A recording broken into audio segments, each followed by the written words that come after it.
Okay, Assalamualaikum warahmatullahi ta'ala wabarakatuh, and good day everyone. Alright, so today we come to chapter 3 part 2. Before you go for your before your mid-semester break last week, we have completed chapter 3 part 1. Okay, so the remaining chapter 3, which is covered in part 2 here, actually consists of mostly as follows here. We have derivative as a rate of change, critical points of a function, maxima and minima, increasing and decreasing function, concavity of a function, and points of inflection. So basically, chapter 3 part 2 is actually the application of derivatives. Okay, kalau zaman saya belajar dulu, chapter 3 part 2 ni dijadikan another chapter, but for our syllabus everything is combined into one chapter. So in chapter 3 part 1, so far we cover on the techniques of the derivative. So now it's time for us to apply it in chapter 3 part 2. Okay, so for today, I guess we are going to cover within time spent for our synchronous lecture for 2 hours. I'm going to cover 3 subtopics here. Okay, or maybe 4, I'm not sure, it depends on the time that we're going to spend. Okay, so we have derivative as the rate of change, critical points of a function, maxima and minima, and maybe increasing and decreasing function, we will see. Okay, all right. Okay, so now we come to the first section for chapter 3 part 2, which is derivative as a rate of change. Saya rasa grammatically salah lah ni, rates of change ni kan. Tiba-tiba pula jadi lecturer English. Okay, tak apalah, abaikan. Alright, so by definition here, as a rate of change, kita tahu rate of change ni adalah dia punya, kalau dalam bahasa Melayu adalah dia punya kecurunan, how much it is changing. Okay, between the two parameters are changing. Kalau macam for this definition we have, alright, so by definition velocity, apa tu velocity? Okay, hal laju kan, hal laju kalau you belajar in physics. Okay, instantaneous velocity is the derivative of position with respect to time. Okay, if a body's position at a time t is ft, is s ft, then the body's velocity at time s is blah blah, this one ds dt. So I'm sure all of you familiar with this formula. Okay, the first definition of derivative, the one that we have learned at the beginning of chapter 3 part 1. Okay, whereas the second definition we have speed, where speed is the absolute value of velocity. So maknanya yang ni, velocity ni adalah hal laju. Okay, yang ni adalah laju. What is the difference between velocity and speed here is, if you can see speed, we have modulus here. Modulus here meaning apa? Kalau you faham, sebelum ni kita dah belajar, kalau modulus maksudnya the value is always positive kan, more than 0, more than or equals to 0, or in other words, meaning that we are only considered on the magnitude. On the magnitude, we don't care about the sign, whether it's positive or negative, whether the speed is increasing or decreasing. We just want to know the magnitude of the velocity. Okay, absolute value means the magnitude. Tahu kan magnitude tu apa? Alright. Okay, then we have next definition, which is acceleration.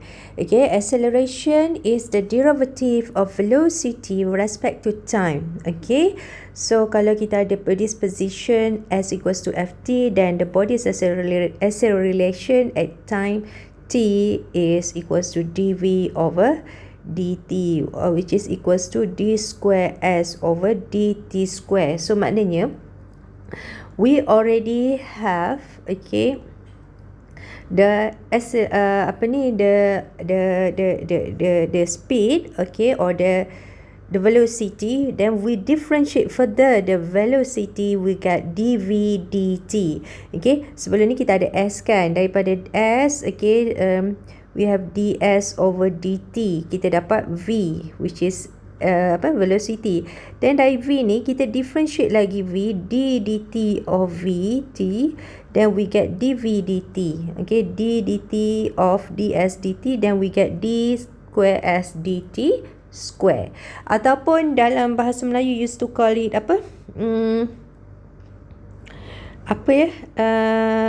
pecutan. Pecutan kan, acceleration is pecutan. And then we have another one, atas lagi pada pecutan we have jerk.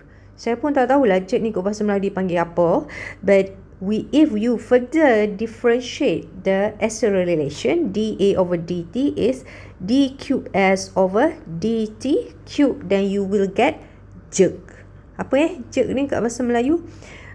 Pecut. Okay, kita mula-mula kita laju, lepas tu kita pecut, lepas pecut apa? Tak tahulah saya. I have no idea so far. Maybe you all can tell me in our next class. Alright, so now we move to example 1. Okay, example 1 here. Okay, so basically for this kind of example untuk this subsection, okay, about the derivative of as a rate of change ni, the question will be a scenario based type of questions. Okay, like what we have for example 1 here. In example 1, we have the position in meters of a marble rolling is given by S equals to 100t over t plus 1, where t is measured in seconds and S equals to 0 is the starting point. So the question asks you to find the followings. Okay, find the velocity of the marble. A. B. At what time is the marble 80 meter from its starting point? And C. At what time is the velocity 50 meter per second? Okay, so now let's try to solve this question together with me. Alright.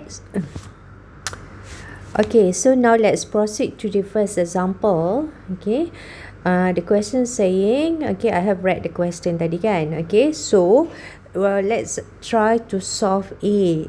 Here, the question asks to find the velocity of the marble. Okay, so given to us S. Okay, so S is equals to 100t over t plus 1. Over t plus 1. So what is velocity? Velocity is ds over dt. Senang je. So what you got to do? Maksudnya we have to differentiate, okay, the position respect to the time. So ds over dt.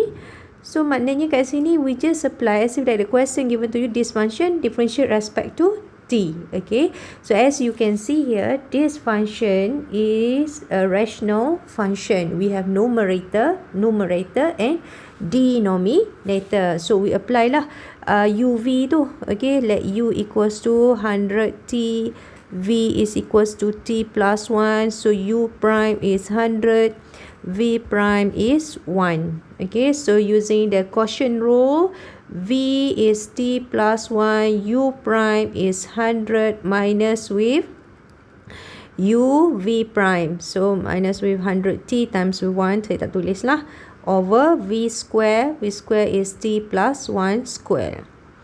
Okay, so if you notice, then here we're going to left with 100 over t plus 1 square. Okay, yang ni 100t ni darab masuk 100 yang ni, kita boleh cancel. So that is the answer for A. Okay, that is our answer for A. Okay, so we settle with A, where the answer ds dt is equals to that one. Now the question, let's try to understand the question B. At what time is the marble 80 meter from its starting point? 80 meter from its starting point. Maksudnya, this is the position of the marble. We want to know at what time. So, how? Okay, yang ni k-byte sikit lah. Not really k-byte. Actually, it's quite straightforward. We want to find S ke T here. Okay. We want to find T. Given to us what? Given to us S. This is our S, 80 meter. So meaning to say for B, kita tahu S is equals to 80. Then we want to know at what time T equals to what. So which equation we going to use? This equation or this equation? Okay, definitely we are going to use this equation. Okay, because S is equals to 80, not ds over 8 dt is equals to 80. So you got to be clear about that. Alright. So here maksudnya 80, 80 is equals to 100t over t plus 1. Okay, 100t over t plus 1. So basic algebra, just solve. So we have 80t plus 80 equals to 100t. So simple sangat dah lah ni. 20t is equals to 80. There you go. T is equals to 4 seconds. Okay, sebab dia kata seconds kat sini kan. Alright. And then for C, the question asking at what time is the velocity is 50 meter per second. This time also the question asks for T. Tapi given to us here, is it S? No more S. But this is actually ds over dt. So ds over dt is equals to 50 meter per second. The question asks you to find what is T. So which equation we're going to use? Definitely you are going to use this equation. Kan? So maknanya kita ada kat sini 100 over t plus 1 square is equals to 50. Alright, so we have 2 sama dengan t plus 1 square. Alright, so solve lah. Yang ni macam mana nak solve? Okay, it's either you want to put it as you nak buka faktor ni, we have t square plus 2t plus 2t plus 1 is equals to 2. Okay, t square plus 2t plus 1 is equals to 2. So with that, kita ada t square plus 2t plus 1 is equals to 2. Then we have t square plus 2t 1 minus 1 is equals to 0. Okay. Okay, so ni t square plus 2t minus 1 equals to 0. To factor, boleh factor tak yang ni? Okay, seems like I don't think it can be factor. So what you can do, you boleh guna formula yang negative b tambah tolak square root of b square minus 4ac over 2a. Ingat tak this formula? Okay, you may try using this formula. Or tadi yang ni kat sini, you don't have to trouble yourself to expand everything until dapat sini. Sebenarnya ada cara senang, saya saja je tak nak tunjuk kat you all tadi kan. Alright, so we have t plus 1 square equals to 2. So maknanya ni kalau kita ingat masa kita belajar dulu, we call it is a completing the square method ke apa benda dah. Okay, so we have t plus 1 kat sini. The square ni you boleh apply square root on your right hand side. So here we have plus minus square root of 2. So your t is equals to plus minus square root of 2 minus 1. That's it. Okay. You may use this formula and you should get the same answer as this one. But why don't you try? Why must you trouble yourself using this? Because you can get easy answer this one. But be careful. Kita ada dua. Okay, we have two options of answer here. Okay, we have two options of answer. One is t equal satu is square root 2 minus 1. Okay, t equals to square root 2 minus 1. Satu lagi, t equals to negative square root 2 minus 1. Tak nampak lah pula. Negative square root 2 minus 1. So, yang mana yang kita ambil? Positive, can we accept both answers? Positive and negative square root 2 minus 1. Okay, ingat t ni adalah masa. Okay, t is the time. Okay, so time, can it be negative? Tak boleh lah. So meaning that the only correct answer for C is square root 2 minus 1. Okay, so square root 2, tak silap saya 1.4 something. So minus 1, the answer is about 0.4 something second. Okay, second here. Alright, okay, so negative square root 2 minus 1 tu tak boleh pakai lah because it's negative, so it's not a valid answer. So the answer is square root 2 minus 1 second only. Right.